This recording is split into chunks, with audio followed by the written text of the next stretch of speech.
The moment he lifted the teacup to his lips, the world around him felt unbearably loud and painfully empty at the same time.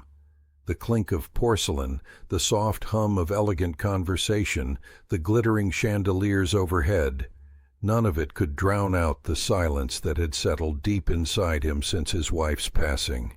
He was a single father who had slipped away from his own thoughts for just one evening, sitting alone at a wedding reception, trying to remember how it felt to be part of a world that moved forward while he remained stuck in grief. If you believe in kindness, second chances, and small moments that change lives forever, take a second to like this video, leave a comment, share it with someone who needs hope, and subscribe to the channel. Your support helps stories like this reach hearts that need them most. He hadn't planned to stay long.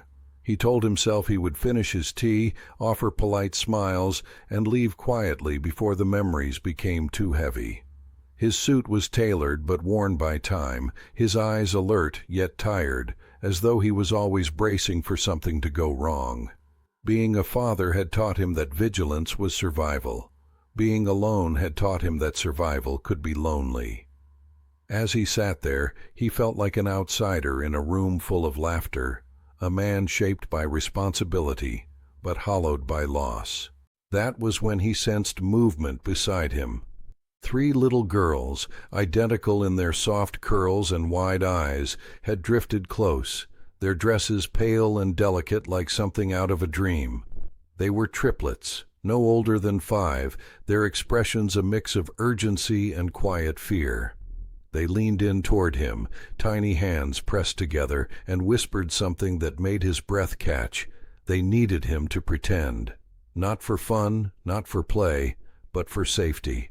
Somewhere in that crowded room something had made them afraid, and in their innocent logic this lonely man with a kind face felt like protection.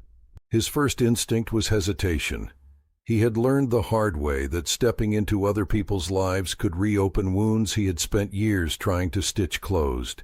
He thought of his own child at home, asleep with a nightlight glowing softly, trusting him to always be there. But then he looked at the girls again and saw the same fragile hope he saw in his own child's eyes every time the world felt too big. Without thinking, he shifted his chair closer, his posture changing, his presence becoming steadier, stronger. The room seemed to slow as he placed himself between the girls and the chaos they were trying to escape. He held his teacup like a shield, his calm becoming contagious. The girls relaxed almost instantly, their shoulders lowering, their breathing evening out. To anyone watching, it looked natural, like a father pausing to share a quiet moment with his children amid the celebration. But inside him, something cracked open. He realized how deeply he missed being needed, not just as a provider or a protector, but as a source of comfort.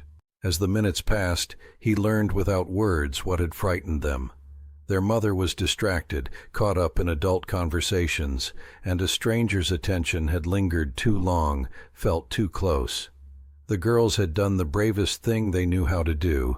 They sought safety, and somehow they had found it in him. The weight of that trust settled heavily on his heart.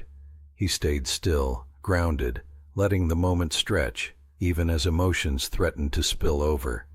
Across the room, their mother finally noticed.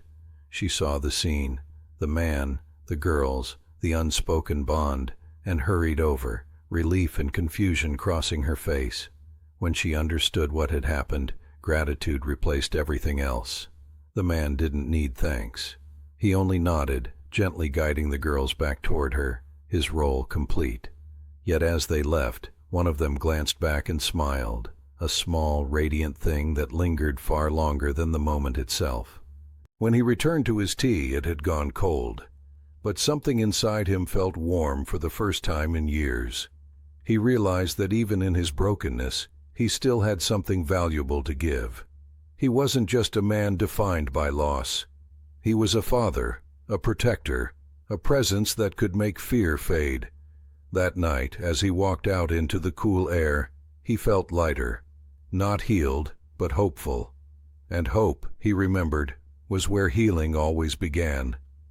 If this story is touching your heart even a little, please take a moment now to like the video, share it, and leave a comment. Your engagement tells us these stories matter, and that kindness still has a place in this world. Before the video ends, we have one special request.